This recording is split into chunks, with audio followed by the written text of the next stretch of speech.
Infiniti has had a bit of an identity crisis over the past year with a wholesale change in the way they name their products. Gone is the JX crossover. Now it's called the QX60, and the G37 sedan has been replaced with this Q50 sedan. Q signifies cars, and QX signifies crossovers or SUVs. Clear, right?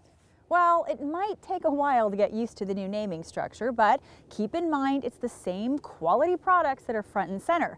Infiniti has big plans for the brand, taking direct aim at some of the already established names like BMW and Mercedes-Benz. The outgoing G37 was already a very worthy on-road performer, but a bit too simplistic on the inside. Now, Infiniti has taken things up a notch with the Q50, adding a dynamic look, sumptuous interior, and class-leading technology. The front end of the Infiniti Q50 is aggressive looking and has more than a passing resemblance to the new Lexus IS. The back of the car is a little bit more flowing and elegant looking. The main competitor for this car probably is the Lexus IS, but Infiniti would like BMW, Audi, and Mercedes owners to consider their new car. Sold as a base model, sport trim, all-wheel drive, premium, and even a hybrid, there's a broad market for this sedan. Starting at $37,500 and ramping up to the all-wheel drive sport model at $49,950, there is a substantial discount with the Q50 when you compare it to similarly equipped BMWs. The base model comes with 17-inch wheels, but most of the higher trim levels are equipped with 19-inch wheels. The car seen here is the all-wheel drive premium model starting at $43,400. One thing that Infiniti is incredibly passionate about is interior design. They're really hoping to create an incredibly high standard and then share it with their entire vehicle lineup. Everything from the way the buttons and dials feel to even the sound that the doors make when they close, those are all things that they're hoping to standardize. This new Q50 is the latest showcase of this approach.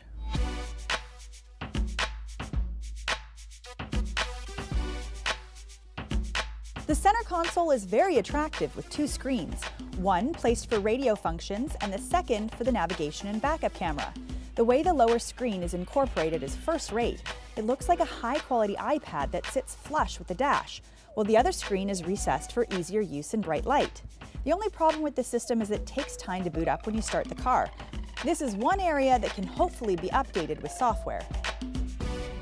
I think most people will probably buy the sports package that starts at about $47,500, or they'll jump into this premium trim if they want to get heated leather seats, Bose stereo, backup camera with around view cameras, and power tilt and telescopic steering, just to name a few additional features.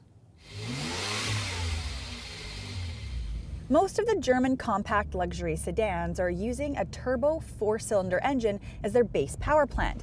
Now this Q50 has decided to break that trend by sticking with their 3.7-liter V6 that they used in the previous G37. It's a powerful and smooth engine and has 328 horsepower. The transmission is a 7-speed automatic that puts the power to either the rear wheels or all wheels, depending on the trim selected. Most Canadians will opt for the all-wheel drive model, which is a good choice due to the higher level of interior amenities. The suspension has been updated compared to the old G37, with a reconfigured rear end to deliver a more dynamic ride. Now, if you want to crank things up a notch, the sport model gets a more aggressive suspension and bigger wheels, but the ride can be a bit choppy in city driving. I really like how customizable this car is. You can personalize the driving feel by changing the steering ratio and input, so it's casual and light or quick and heavy. You can even adjust the drive mode from sport to eco. There really is something here for everybody and every style of driving. Now, I agree with Lacey. I prefer this premium trim over the sport model. It definitely is smoother. The sport model can be choppy. Doesn't matter which one you get, they all come with that beautiful, smooth, and powerful 6-cylinder engine that has way more power than most of the competition.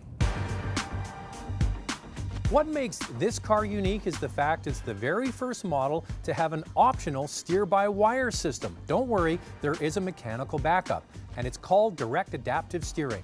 This system is optional on the all-wheel drive models and sport versions of the Q50. There have been many auto reviewers that don't like this system, claiming it to be vague and numb, and I have to disagree. I think it's much better than many of the adjustable steering setups from companies like Audi that really do feel disconnected. In contrast, the Q50 feels like an extension of the driver, moving through corners with ease and comfort with just the slightest movement of the steering wheel. This right now is my favorite compact luxury sedan. So Zach, what do you think of the new Q50? Well, I think this might be my new favorite in the compact luxury category. This car's got a lot going for it. Styling on the outside, wonderful looking dash on the inside. But for me, it always comes back to the drive. 328 horsepower, it's got a wonderful platform, it handles well, it's got that fantastic adaptive steering, and it costs less than much of the competition. But there's one negative. And I'm not gonna say what it is now. I'm gonna wait and see if you have the exact same one. So what do you think of this car? You know what, Zach, I agree with you. I absolutely love this car, and you touched on a lot of things I like. The exterior styling, especially the front end. Inside, it looks gorgeous. All of the seats are comfortable, and there's plenty of space for all people inside the vehicle. And you know what? I really like a lot of the gadgets and the apps that are available. A little overwhelming at first, but I think it's pretty cool that you can do all this stuff with a car. But that's actually what brings me to my one dislike. Let me guess. You start the car and you wait and you wait and you timed how long it took for the computer to boot up. It actually took 26 seconds, and that doesn't seem like a long time, but when you're actually sitting there waiting to use the radio, it takes forever. Yeah, and hopefully they can do a flash update to the computer system and make it a little bit quicker, but that really is the Achilles heel of this car so far. Otherwise, I love it.